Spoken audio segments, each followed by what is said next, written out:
everyone. This is Nicole with Healing Through Experiences. Thank you so much for joining us again on this new and evolving podcast. I'm always amazed at the people that I come in contact with and the content that we speak about and how deep we actually go. So today I'm bringing another amazing person with an amazing topic that is starting to make a really mainstream splash depending on what type of circles that you travel in. And if you're not traveling in this circle, you're in the wrong circles. And so we are talking about our intuitive gifts that we are all born with. It's just a matter of you activating it. And I take full responsibility and recognizing that I didn't always pay attention and understand what my intuitive gifts were. And when I was doing some research for this episode, I looked and ranked at my clairs. So those are the four intuitive gifts that you might hear: clairaudient, clairsentient, cognizant, and did I do four? Yes. Clairvoyance. Right. See, clairvoyance for me is number 4. Number 1 for me is clairsentient. Number 2, yeah, really, right? Then I have clairaudient and claircognizance, playing around with the 2 and 3 mark. But today I'm going to talk to a very beautiful spirit. Her name is Lia the Sunstar. And we're going to talk about her experience, my experience in recognizing our gifts and how we have navigated in this life with those gifts and without. So thank you, Lia, for joining me. How are you today? I'm well. Thank you so much for inviting me to this amazing and creating this amazing space, right? For others who are spiritually gifted and who have awakened in that knowledge.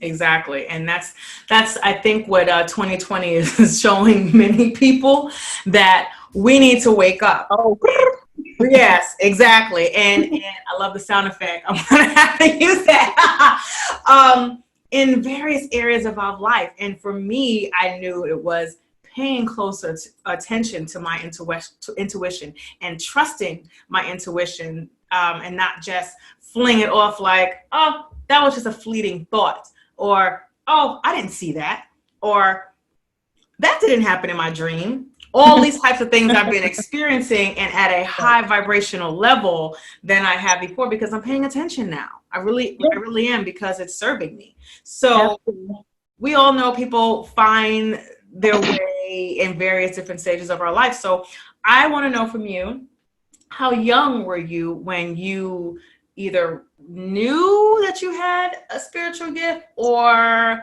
someone told you? How did you come about knowing? Oh, wow. So I was super young when I started having these, what I like to call experiences, that I knew I was different. I used to call myself weird, but I don't call myself weird anymore. I call myself different. So my family has always been very religious, spiritual, what have you.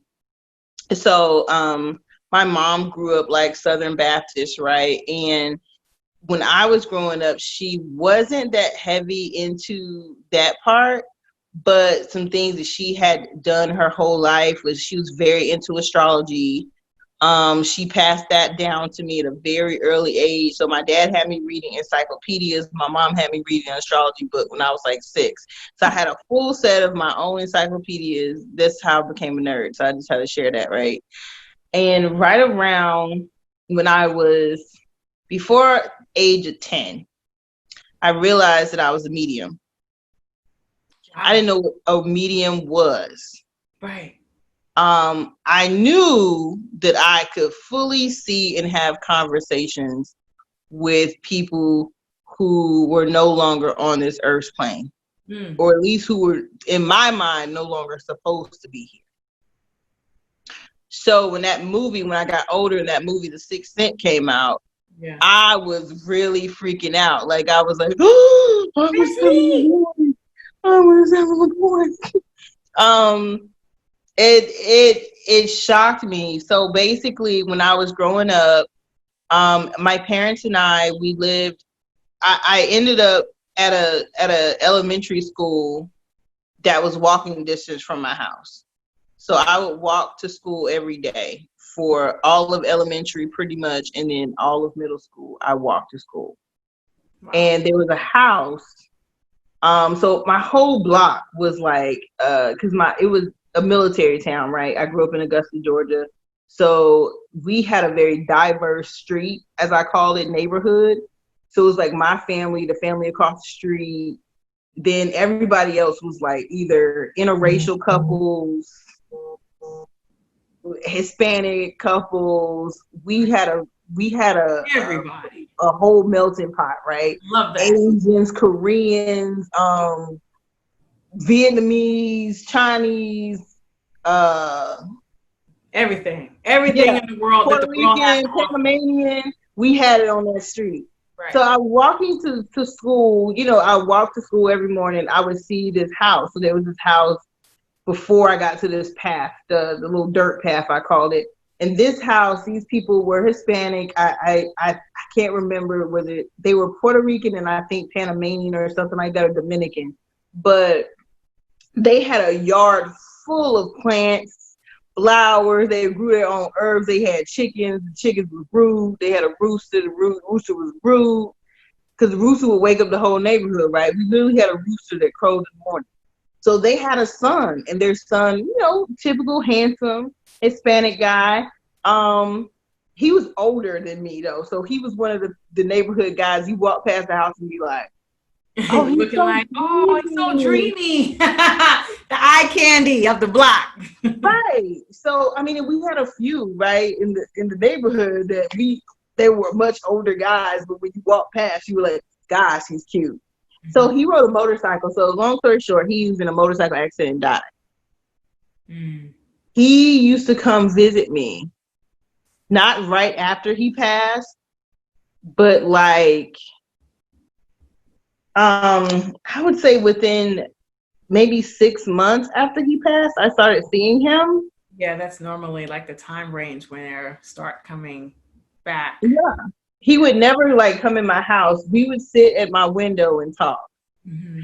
And then he started showing up at my school. So one day I'm in class and I can't concentrate because the window's open. So that was one thing. I don't know, he never came in the buildings where I was. He would come to a window. If a window was open and I was sitting near it, because I used to sleep with my window open in my room. Okay. So if I was near a window and the window was open, I could talk to him. So one day I was in class and I couldn't concentrate because he was talking to me. And it wasn't bad conversation. He just wanted somebody to talk to. And, I got frustrated and I was like, I don't want to talk to you anymore. Like, I don't want to do this. Like, can you go away? And he went away. He never came back.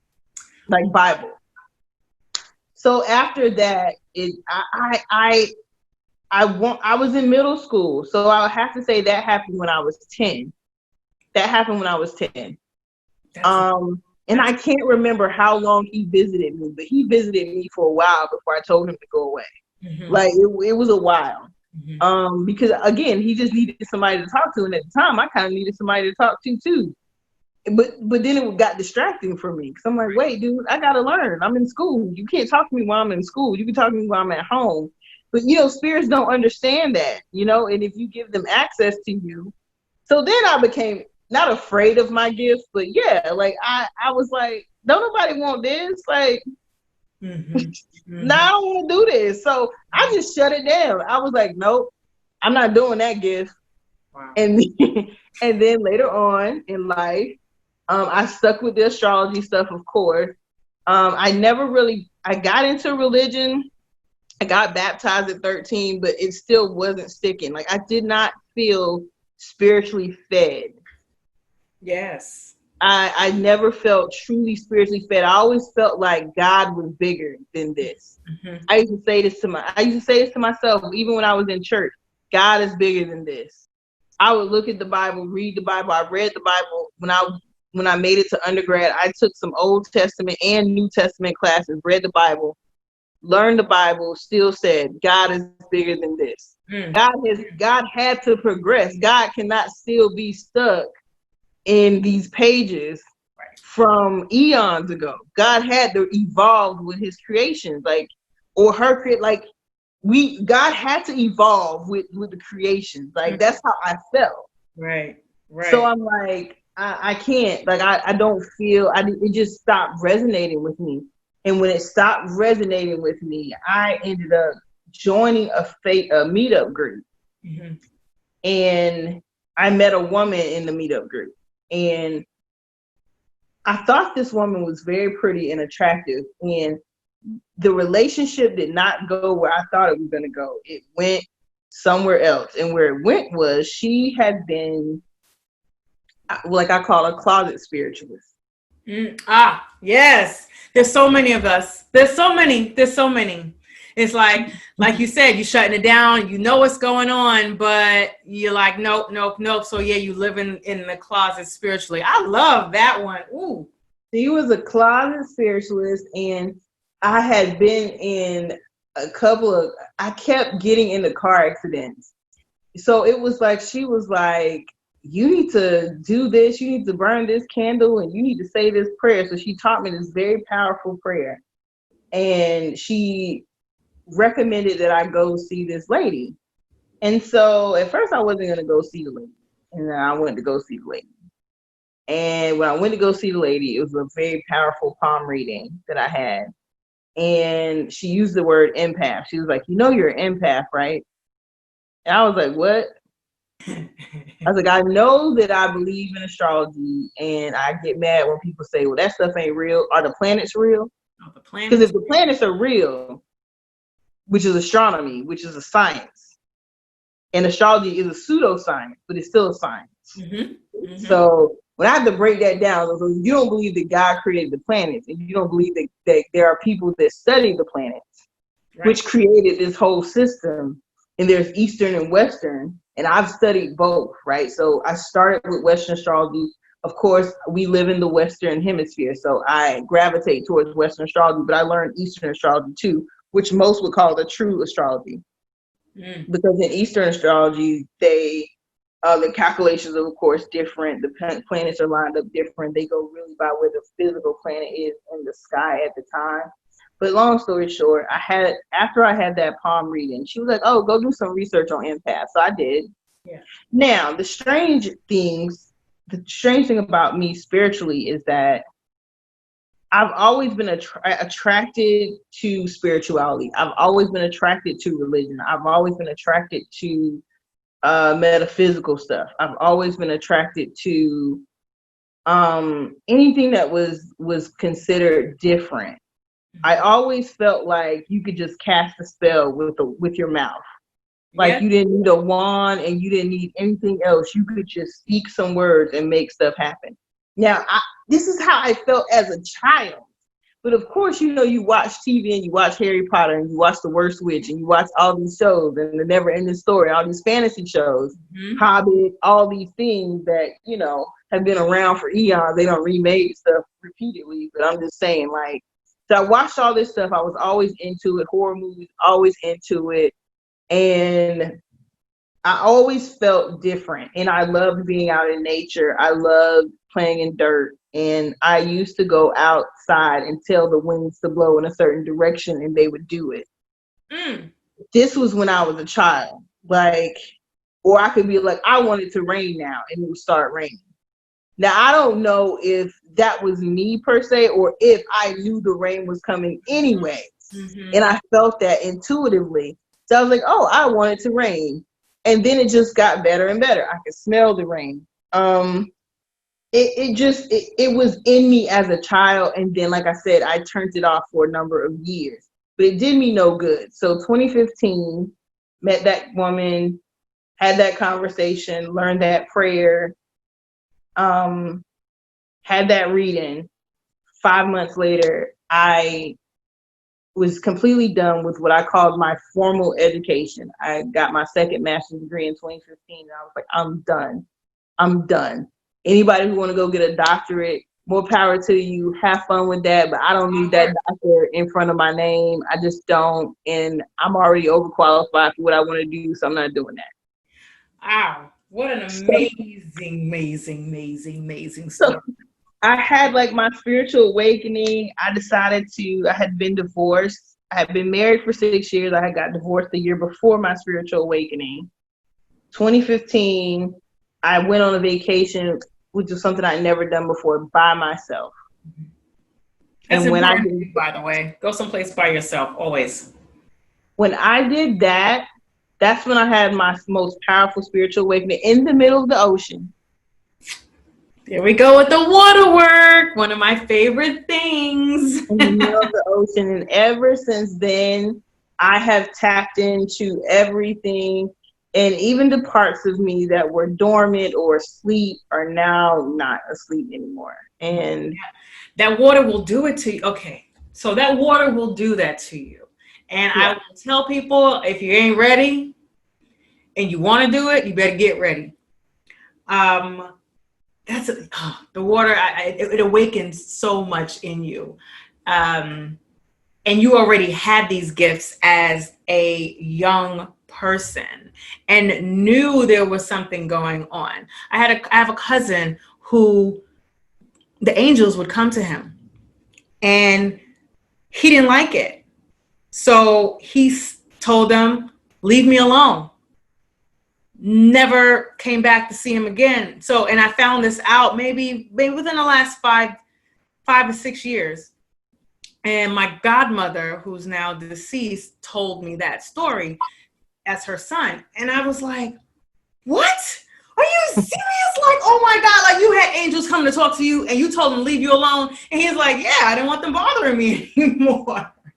And I'm thinking to myself, to be able to have that beautiful gift, to be able to do that and still activate if you so choose. They're ready. They're willing to be able to help you, guide you, tell you what you might want to know or whatever the case may be. But we do a lot of this, like you said, going in the closet, shutting it down, making like, oh, that's weird, or that's a taboo thing, or somebody's going to think I'm X, Y, and Z. So what, if you know stuff, you know stuff. If you can do, and it's like you said, we were talking before, anybody can do it. It's the intention you put into it. It's when you allow yourself to be activated and you practice, because I could develop my clairvoyance. I've gone through several studies in regards to that. And I have this one website who I actually learn under, doing the empathic thing right now. And it's like, oh, really? So I can develop my clairvoyance if I so choose, but not realizing that it's already creeping up within these past few months in different ways that I, was like, oh, wow. So that's for real. I'm not questioning anymore. That's just a flicker of light in the corner of my eye. That's nobody. That's nothing. Or my eyes are going bad because I'm getting old. You know what I mean? All of these things, but those are those belief systems that we were taught, seen on TV or whatever, to make shut down, right? Mm-hmm. Shut down your true person, your true being. We're spiritual beings having a human experience. So did you face any opposition or anyone, telling you, or, not, you shouldn't be looking into that or acting this way or whatever, any type of obstacles other than obstacles you put in your own way? I've had some negative experiences with people, and I feel like those that don't understand these gifts, right? So everybody's not an empath. Some of us are just highly sensitive, and some of us are both. Some of us are empaths and highly sensitive. Some of us are empathic but not highly sensitive, and some of us are highly sensitive and not empathic. So when you are an empath, you can tap into those clairs, right? And there's, the 4 main ones. There's more than 4, but the 4 main ones are those that you said. So for me, And then being a medium is something totally different. And I tell people, like, when you are, so like your cousin, right? Your cousin was into angels, or was receiving messages from angels. So I started off having, as a child, having conversations with people who had transitioned from this plane. Angels have not transitioned from this plane. Right. They are just angels. So I didn't start communicating with spirits who had never walked on this plane until 2015. Now, before that, I came in contact with many of my ancestors and many of people who had transitioned from this plane, and I did not like it, right? I started to despise funerals because of it. Because I'm sitting there, you would like the person getting eulogized, and I can see them. They talking to you. They talking to me. They like sitting there, like, did they have to put that on me? What was they? I don't experience some real stuff now. You bust out laughing like that would have me bust out laughing like. I mean, but my face was like, I don't know what to cry. I don't know what to sit here. You know, I stopped going to memorials. You know how some people, somebody passed away, you just go. I stopped doing that. Since my dad transitioned, my godfather and my dad. After my godfather, my dad was first, then my godfather was. Like, my godfather was baptized with me as a baby. I ain't been to nobody's funeral. I've had cousins. I've had uncles. I refuse, because I don't want to go through that. And then you don't see them for months after that, right? So after the funeral, the memorial, you don't see them for months, and they come back. So I started telling people when my gifts like awoke. So like you said, you mentioned that you were Claire's sentient. That's number 4 for me. Like that's the bottom for me. For me, my first one is Claire cognizant. Which to be honest, that's mostly a trait that men have. But that masculine energy in me is just, it is what it is. Right. And yeah, claircognizance is my 2 in close clairaudient. Yeah, that's interesting. Claircognizant is one of the gifts that we most see in male empaths, or male people who have people who gravitate or who have more of that divine masculine energy, right? But claircognizance is my number 1. Clairaudio would be number 2 for me. I can just hear things. And then it goes to clairvoyance, and then clairsensing. So I feel like the negativity I've experienced have been mostly people who I like to call Bible thumpers. Yeah, definitely. Which is really crazy, because if you read the Bible, they don't read the Bible. They don't know. They're reading the Bible, but when you read their interpretation. Half of them are going to church and getting the word from their pastor, and then they don't pick up the Bible after that church sermon during the week. Don't lie. Don't lie for these people. Don't lie for them. Don't lie for them. I'm just, and it's also perception. You just go diving deeper, because I had someone challenge me about, me wearing crystals, or you know what I mean, or things that I know intuitively that I'm able to do, and I'm like, have you read the Bible? I was hanging out with a group of women one time who I knew through a mutual friend, and I considered them to be friends, like, not like my bestest friends, but I considered us to be cool, for us to be associates. And we were in Savannah, Georgia, and it was, Savannah is one of those historic towns where there's a lot of slaves that whose graves were what I like to call what's the word for it?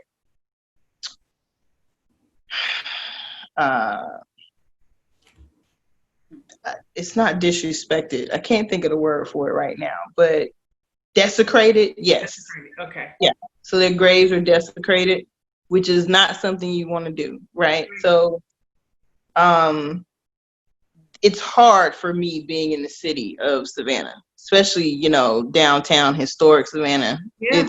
It's real weird because It's the energy in there. It's super high, and it's very, you feel the pain if you're it's a lot of unrest. very, To put it very. lightly, it's a lot of unrest. So I remember we were doing an activity, and there was a little crystal shop, near where we were, and I really wanted to go in this crystal shop and look around.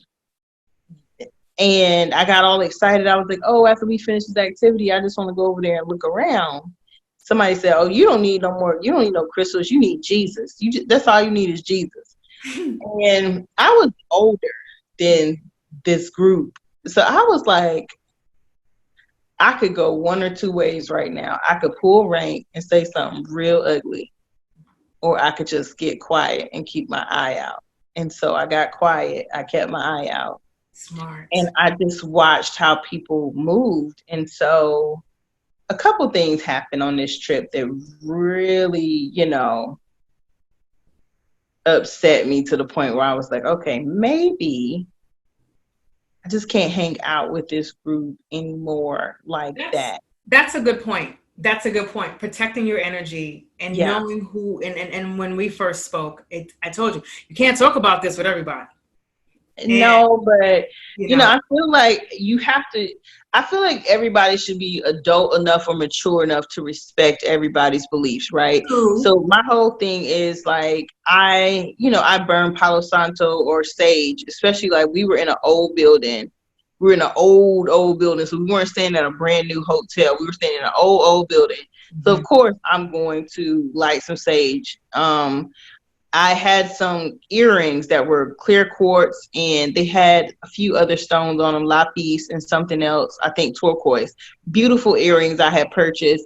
Never worn them before. I had to sage them in order to put them on my body, because I don't put jewelry on my body without clearing the energy, because it carries energy. Certain objects don't hold energy. Certain crystals don't hold energy. You just have to know what those things are. But definitely, if it's a crystal that holds energy, I always sage before I wear it. And all I know is I came out the bathroom, honey. I saged in the bathroom. I think when I came out the bathroom, these women had closed the door to the bedroom because they didn't like the smell. And I've had I could run down a list of people who have challenged me and asked me about the archangels. I'm like, the archangels are in the Bible, nuts. Thank you. In the Bible, Archangel Michael's in the Bible several times. What do you mean? Who is Archangel Michael? Are you crazy? Are you crazy? Right. Like, I've had people like ask me about certain archangels, and people like to talk about like Metatron, and I'm like, do you know that Metatron was the prophet Enoch? Do you know that there were two archangels that actually God brought them over into the art, like they like left, like, and so it's like, okay, somebody was called Metatron, the archangel Metatron, an entity or something. I was like, if you a person, would you want somebody calling you a thing? Yeah, right. Oh, you just a thing, girl. No, you want them to refer to you as who you are. So why would you be calling, if you know that Archangel Metatron is this archangel and he's responsible for all of this knowledge and the wisdom, and in Metatron, the Macabre is his cube.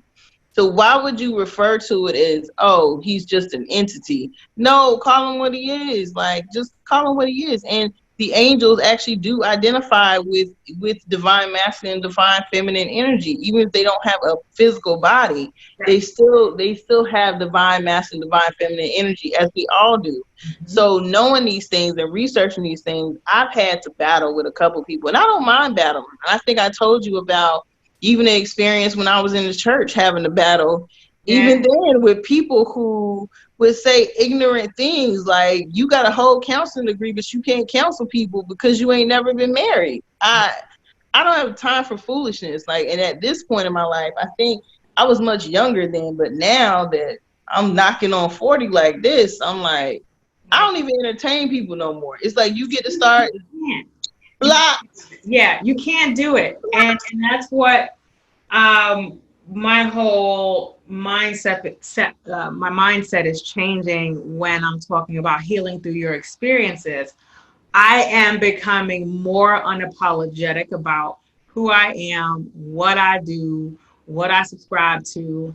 And if you don't like it, blessings and go on. Because that means that we're not serving each other in the best way for our higher selves. And that's all right. You know what I mean? We can have a difference of opinion, but you just will not have access to that energy that I have or for the other people around me, because I am growing spiritually, which means I'm going to be activating some things even more than I have before when I get my instruction.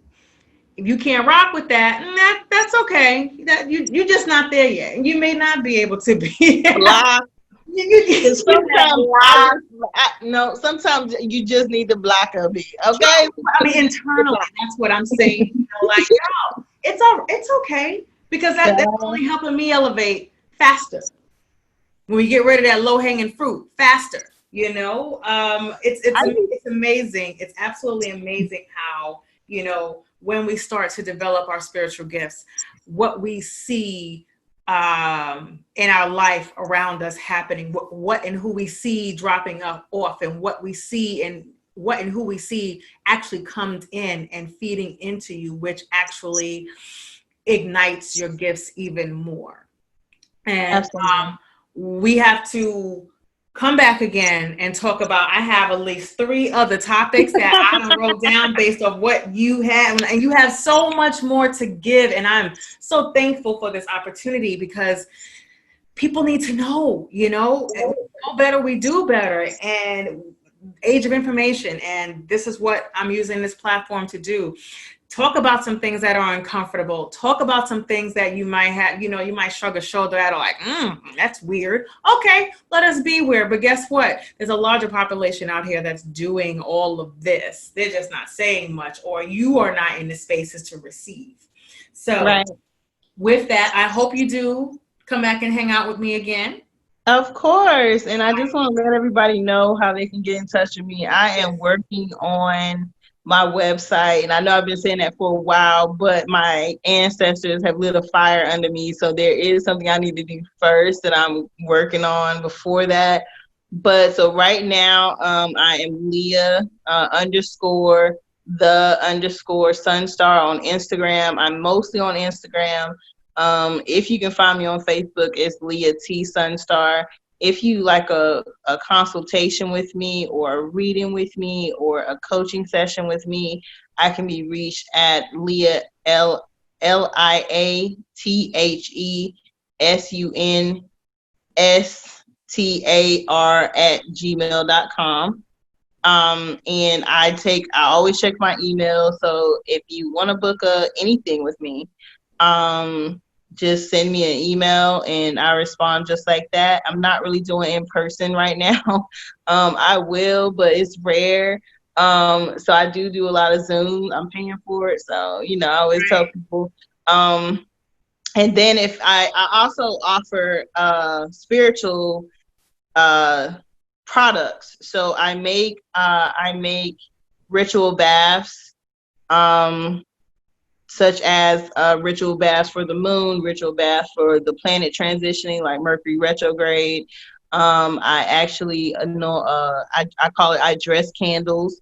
Now, I do not do ritual work for people. I feel like people's rituals should be custom to themselves.